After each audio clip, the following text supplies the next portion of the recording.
All right. Everybody who's just joining us from home, my name is Travis True. I'm programming manager for the Philadelphia Film Festival. Thank you so much for joining us and happy Halloween, I should say. Hopefully, you just had a chance to check out a really delightful film called Definition Please.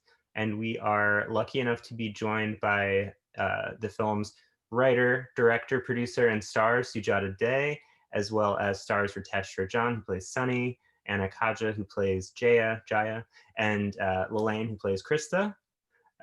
So all of you, thank you so much for devoting part of your Halloween night to talking to me. Of course. Thanks for having us. Super busy this year, but thank you all so much for sharing the film and for being here. And I guess the first question I have is for Sujata. This is your directorial debut, which is, and it's super impressive, and especially more so given that you also wrote it and produced it and starred in it. How did this project sort of come to be? And did you always know that you wanted to be so involved in, most of the major aspects of its creation?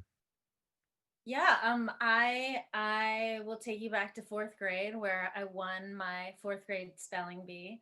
And then I went to regionals and I lost in the first round on the word radish. I spelled it with two D's instead of one, and it was devastating, of course. And ever since then, I've been really into the script spelling bees, watching them on ESPN. And every year it seemed to be a South Asian American kid winning the spelling bee. And even last year, when we were all shooting in Greensburg, there were 8 winners, and 7 of the 8 were Indian American kids. So in 2015, I was in a UCB sketch writing class, and one of my sketches was entitled, "Where Are They Now? Spelling Bee Winners." And if you Google these spelling bee winners, they're all, they've all got triple PhDs, or they're designing robots, they're working on the COVID vaccine, they're doing all kinds of amazing stuff. And the button of my sketch was that one of the winners turns out to be a loser in adulthood and doesn't really live up to her success before. And then in 2017, I had just done a Sundance screenwriting lab, and I went to Sundance Film Festival for the first time. My friend Justin Chan, his film Gook was premiering there, and I watched it and I loved it. And I cornered him at his premiere party and I asked him how he got the film made. How did he do it? And he was like, I just asked my friends and family. I just pieced it together, got money from them, and I just shot it. And I was like, fantastic. That's what I'm going to do. So then, based on that little 4-page sketch that I had in 2017, 2018, I wrote the feature film version of Definition Please and rewrote it a bunch of times, got a lot of notes. And then in 2019, went back to Sundance. Justin's other film was playing there, Ms. Purple. And I was like, what am I doing with my time? I should have shot this by now. So at this point, I had, fate intervened. I had sold a TV show, gotten the show back to me along with a huge check while I was at Sundance, actually. And I was like, well, this is a sign. I'm going to shoot my movie this June of 2019. And then I just put all the pieces together to make that happen. And I was really lucky. I have a really close, South Asian American film community. And I could just text my friends to be in my movie, and just went right into prep and went out to Greensburg in May, and then had everyone come out in June, and we shot it. Yay! Could you talk a little bit about how you assembled this amazing cast that we have? Yeah. I feel like they can tell the stories better. So I'll just start off the stories and then they can kind of continue them. So with Tesh, I had met him. We had done an Asian Americans in Entertainment panel a couple years ago. And then we just hit it off, and we performed together in this parody music video of A Whole New World called A Diverse Film. And it's on YouTube if y'all want to see it. And then after that, I was like, oh, like, it's really fun working with him. I had this character of my brother in my movie, and he was one of the first people that I thought of. So I just texted him to, I thought I just texted him and he said yes. Apparently I wooed him. No, she courted me. She brought me out to, what was it? Not Rock Kitchen. I don't know. That Chinese restaurant. Rock Sugar. Rock Sugar in the mall. It's a Chinese restaurant in our mall. And so I go and I meet her. She had to entice me with egg rolls and samosas and stuff like that. But anyway, she told me about the script and this wonderful story that she had. And then she was like, so yeah, I want you to play my brother. And I was just like, oh, okay. I'm gonna read the script first and I'll get back to you. And then I read it, and it was just such a wonderful opportunity to sort of dive into this really multi-layered, meaty, just kind of deep character that, you know, just in my career I haven't had the opportunity to do so yet. So it was just a no-brainer for me to be involved. Yeah, I mean, yeah, Sonny is such an amazing character, and there is, you know, as a viewer, obviously so many layers that we see to him throughout the film, and I imagine that was quite a role to play. How did you sort of approach this very complex character? So for me, you know, the important part was, especially when dealing with the mental illness aspect of it, I wanted to be as authentic as possible.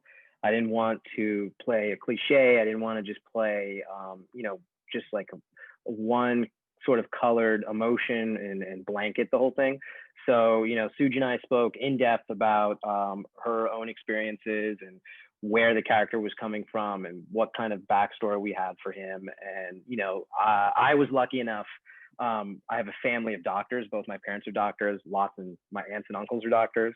Lots of school friends who are doctors. So I had plenty of resources and people to talk to in terms of making sure that the diagnosis, which I felt was borderline personality disorder, was portrayed accurately and kind of portrayed in a way within the South Asian culture, which is it's like very muted. You know, mental health in general is very, very, it's just not talked about. You know, it's a little bit stigmatized, and we just brush it underneath the rug and we turn the other way. And this was an opportunity to bring that to the forefront.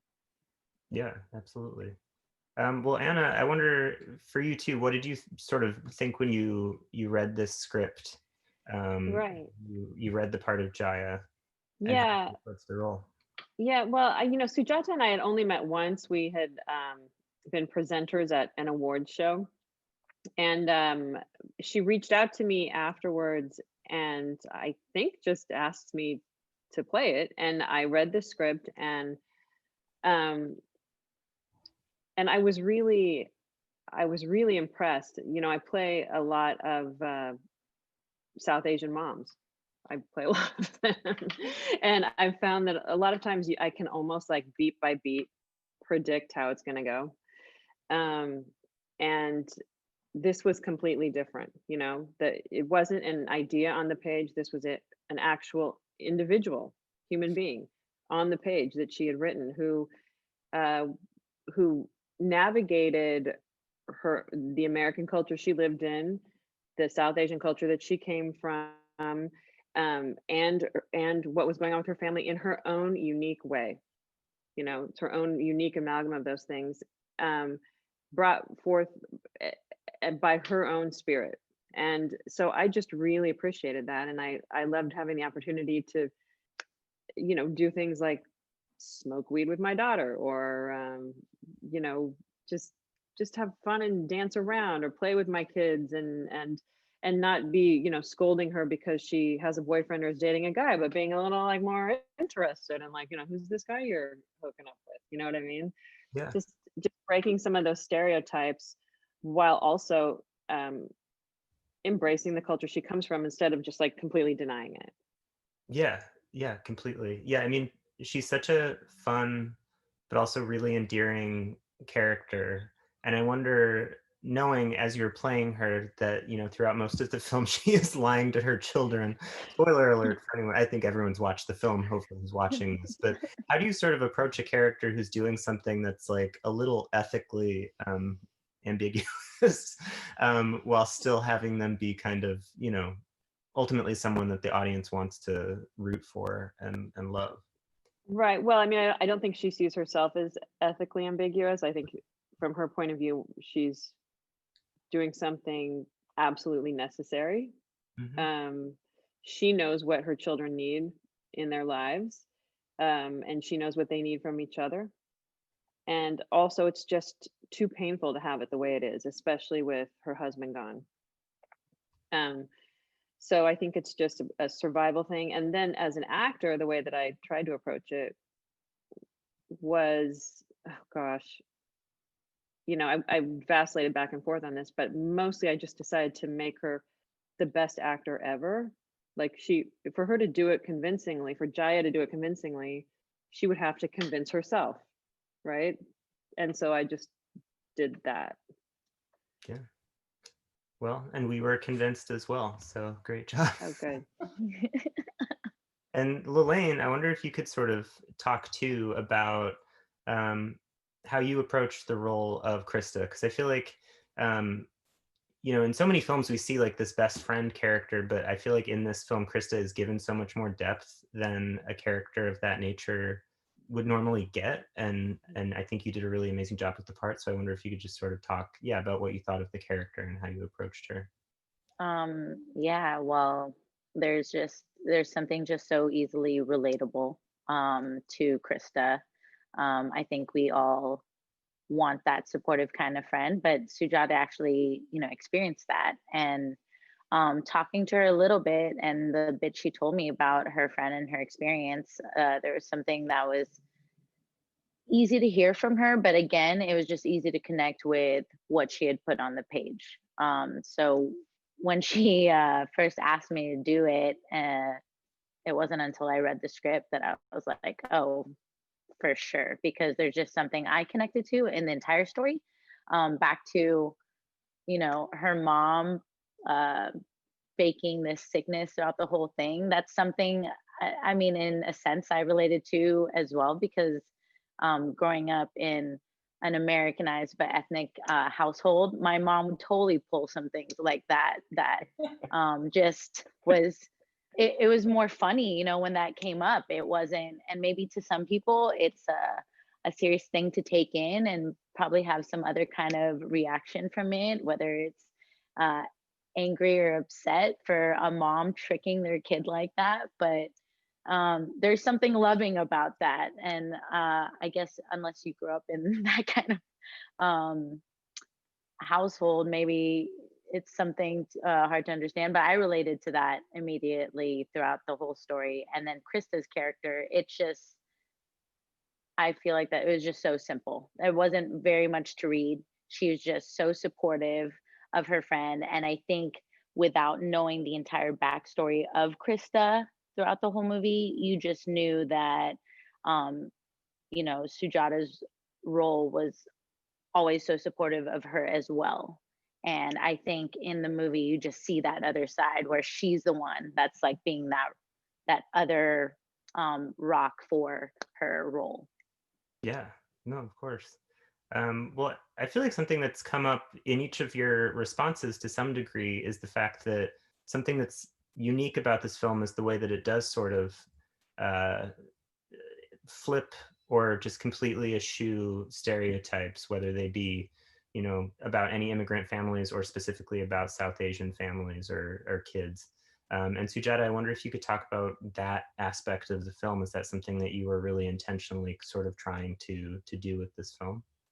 Yeah, I mean, I intentionally do that with all of my scripts, with all of my projects. Me having been in Hollywood for a while, I tend to get a lot of auditions. And when I get the auditions, it's similar to what Anna has said.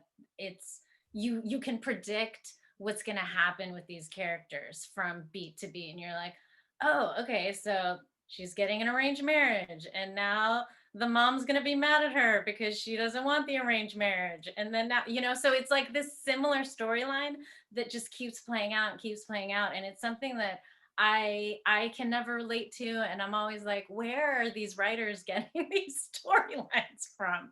And so I just wanted to depict, a very American story that just happens to have South Asian American faces involved. You know, the movies that I'm inspired by, you know, I love indie film. I love the Duplass brothers. A couple of films that inspired this one were specifically sibling dramedy films like You Can Count on Me and The Savages and Skeleton Twins. And I really, having this love for indie film and not seeing faces that look like ours in a lot of indie film, that was something that made me go, I'm just gonna do it. I'm gonna make it. And so that I do intentionally make my projects very inclusive and just authentic to who I am and what I want to see on screen. Yeah. Well, I loved the comparison to some of the indie dramedies or dramas that you've made, because that completely rings true, I feel like, with the experience of watching the film. And I really do love the relationship between Monica and Sunny.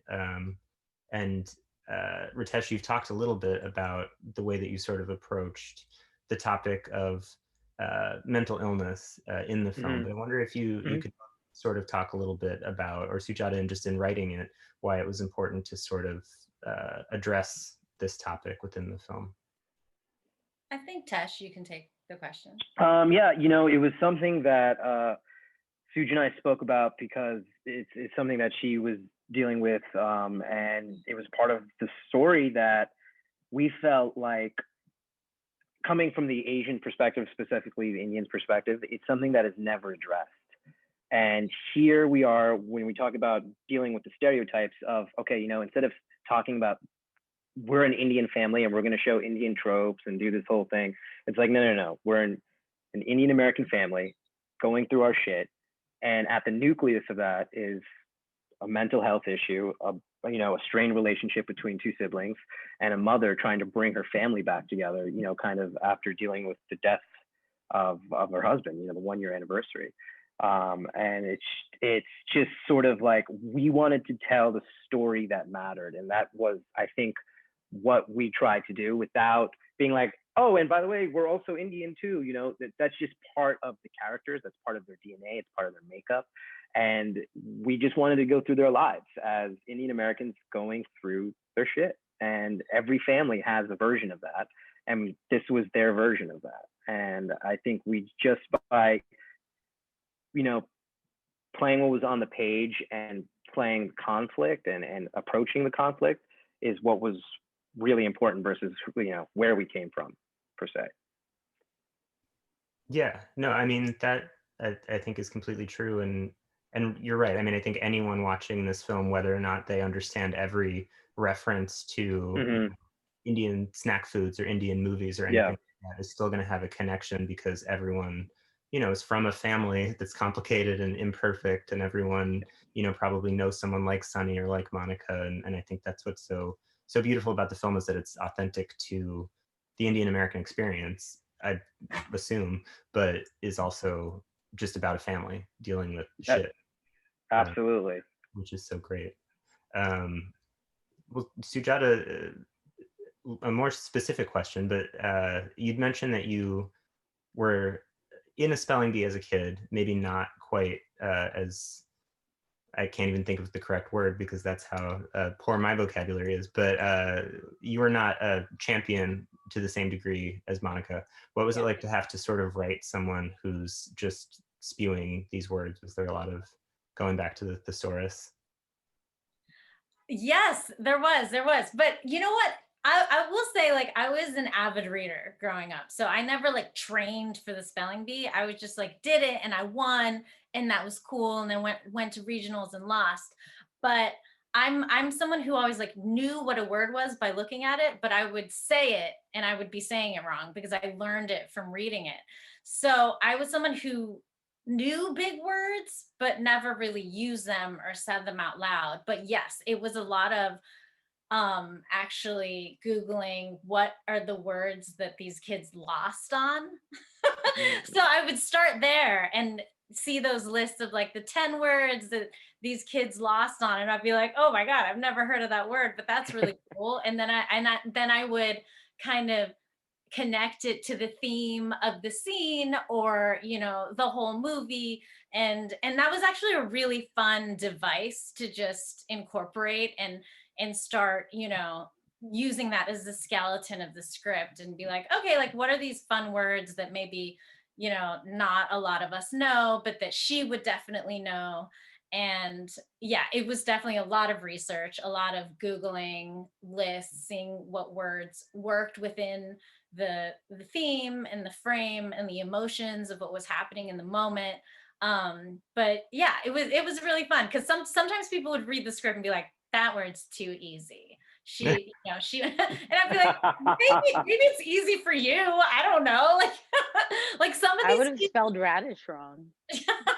exactly. Even in my adulthood right now, I probably would. Yeah, exactly. Because sometimes you get in the like the tense like moment, and you're like, Oh yeah. oh, I can't spell that word because it's, yeah, I think it's really simple, but then you just, the letters come out all jumbled and yeah. Yeah. And was the sort of stylistic element of having, you know, when she's seeing the definitions, was that something that was always in the script as That happening? was that was written in the script, baby. I was like, Day one. yeah, day one, day one. I love writing from a place of authenticity and grounded realness, but most of my projects have some kind of magical realism aspect to it or an absurd element, which which I've been watching a lot of Twin Peaks. Maybe it's from that. I'm not sure. But I just love kind of surprising myself even when I'm reading the script or writing the script and I'm like, oh, this is gonna be like a fun scene where the words are popping out of her head and it's gonna be super weird and who knows what people will think of that. But I just love kind of surprising the audience and being surprised myself because I didn't know exactly how it would visually look like or play out. But I love what we ended up with. I thought that it was really cool. And, you know, of course I worked with Brooks, my DP, to get, I knew what I wanted in slow motion and like, you know, have the words pop out. We worked with our VFX guy. So it was a lot of post-production fun. And yeah, that was written in script from day one. We didn't do a lot of improvising at all. It was all in there. Yeah. Well, I love those little segments. And they're educational too, which is a plus. It's true. Learn some words. Yeah. So we have a question from a viewer, which is for Sujata. And the question is, can you talk a little bit about making your directorial debut? Was it a challenge to find your voice slash style with the camera? Ooh, that's cool. That's cool. I think when so I wrote, directed, produced, and starred in a short film called Cowboy and Indian in 2017. And in terms of that film, I I knew exactly what I wanted it to look like. I was like, okay, this is gonna look like old school Tarantino. So I was watching, you know, Kill Bill and Train Spottings and Danny Boyle and, you know, just like a lot of fun kind of thriller type stylistic stuff. And with this film, like I said, I wanted it to be grounded in a lot of realism. So that's why Brooks and I decided on handheld cinematography. And that was really important to me because I knew that wanted the camera to be able to move and capture our emotions in the moment, whatever we were feeling. And so, in terms of what I wanted it to look like, we watched Wong Kar-wai films. We watched Monsoon Wedding was a big one because I feel like Monsoon Wedding is something that does a great job of balancing drama and comedy, and that's what we were trying to do in this film. So how Monsoon Wedding looked was obviously gorgeous and beautiful, and it was mostly in that one house. So that was a big one. And then like I mentioned, the other films, the other indie films, but also in addition to that, Eighth Grade was another film that I watched that I was like, oh, it's really cool how Bo Burnham stayed in this one shot as opposed to, you know, having coverage. And so that Florida Project, a lot of Sean Baker films, there were just a lot of films that I wanted, you know, that were very real and grounded in terms of using handheld photography. So I was very specific with Brooks and what we set out to achieve in terms of what we wanted the visuals to look like. Cool. And were there any sort of unexpected challenges to making your narrative feature debut? I mean, I imagine you expected that to be challenging from the get-go, but what was that experience like for you? I mean, indie film, it's like you never have enough time, right? I don't know. So I think the biggest challenge that I hope to like never have to do again is raising money. And that was something that we would come off set, you know, I would have been directing for 12 hours and acting for 12 hours, and then I'd have to get on the phone with an investor and be like, oh, so the money's gonna hit the account at midnight, right? Is that what's gonna happen? When I actually wanted to be, you know, reading over my lines or going over my shot list. So I do feel that was a challenging aspect of it. That was a non-creative part of filmmaking that I do not want to be a part of in the future. I mean, we'll see. I'll probably have to do it again, raise money. But but that was the most challenging part. I feel like the creative stuff was just always really fun. And I had you know, we had an amazing cast and crew around me to collaborate with. And we didn't have anything challenging in terms of that. Cool. Well, sort of on that note, because we are sort of like running up to the end of our time, but I just want to know sort of what does the future look like for everyone on the panel? But I'll start, Sujata, with you, and if you could also just talk a little bit about sort of the future of the film and, you know, how you hope it will play to audiences, what people will take away from it, and whatnot. Yeah, I mean, we're very excited to be in the midst of our festival run. It's a virtual festival run, but it's been really exciting. We've had really great feedback in terms of the film. So I'm just kind of trying to enjoy this moment of it. And, you know, we have it out to buyers and stuff, and we'll see what happens. But in the moment, we're enjoying the press and the reviews and the responses from everyone. And something exciting is this is our Pennsylvania premiere tonight, which is awesome. And yay! And we're playing 3 more Pennsylvania film festivals in November, which it's just fun to like be back, you know, in my home state, and also where we shot the film. And, you know, Tesh and Lalaine and Anna, you know, came out to my hometown of Greensburg, Pennsylvania. And, you know, they were, I feel like it was really funny because there were a lot of tick issues. Like people were very scared of ticks on set. And Oh yeah, yeah, yeah. oh, Was yeah, that a that thing? thing. yeah. But you know, I got to introduce them to remember that. Greensburg. It was really fun. So yeah, that's what's happening with the film. And then in terms of other projects, I've been writing a lot in quarantine and just hoping to get those projects out and set up other places. Cool. Ritesh, what have you been working on? Currently in the process of pitching a show, so hopefully we'll have good news on that, and that'll be sold. And you can see me on a new Netflix project, Barbie Princess Adventures. I'm the voice of Ken, so I do all the Ken stuff on Netflix. Dude. So check it out, Barbie Dreamhouse Adventures. But we had a new movie called Princess Adventures, I believe, drop. So check it out. Cool. Anna? Yeah, I wrote a pilot during quarantine. I'm very excited about that. And a film that I'm in called oh my God, wait, it's called Rumble Strip. Thank you, Rumble Strip. Yeah, It's a feature film. I'm one of the leads. Oh my God, look, it's Saturday night. Halloween. It's Halloween. Just dropped on Too much sugar. on streaming services everywhere on October 20th. So you can check that out.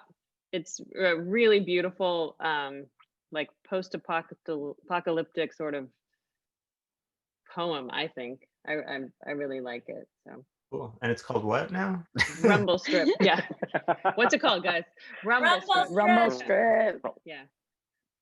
And Lalaine, what are you working on? I'll tell you exactly what I'm working on, which was this film for Sujata, because I had no interest in doing any kind of acting or anything like that anymore. And not that she did a lot of twisting of my arm, it was hardly anything like that. It was just, I read the script and I was like, now I can't resist, because I just could not resist that story. And I'm actually in awe of Sujata. I'm just so impressed with her. And she talked me into it and got me out of my little rock. Yeah, so I just did this, but this is not something I was planning to continue at all. So I'm here just for these guys. Well, Lucky you got a us. trip to Pennsylvania out of it, so that's great. Oh my gosh, it was actually great. I mean, besides the experience of the film, being shown around by Sujata and all the little things we did in between, offset as well as onset. I mean, I'm not gonna think of anything else anytime I go to Pennsylvania. It's Pit Gang and the GBG for life. No, we had a lot of fun, and I think we all we left there bonded, a little bit of a family. I actually played Tesh's mom on his TV show Stitcher, so we already had that connection. But you know, with us, we all still hang out, you know, and not just to do film festival panels. So we forged some relationships there. Yeah. That's amazing. Well, any hopes of a sequel, Sujata? Oh my God. Yeah. Probably not. Maybe Sunny's Adventures in LA. Sunny's LA. pyramid scheme will be full blown by then. Yeah, that sounds like Krista's rehab, right? Or wait, what did we say it was? It was Krista goes back to rehab, I think was thinking about recently, like last week. Part 2. Really embracing that indie drama quality. Well, thank you all so much again for sharing the film with us and for taking the time tonight to talk.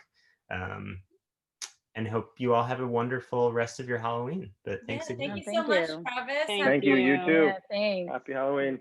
Happy Halloween. All right. Good night, everybody. Good night. Good night.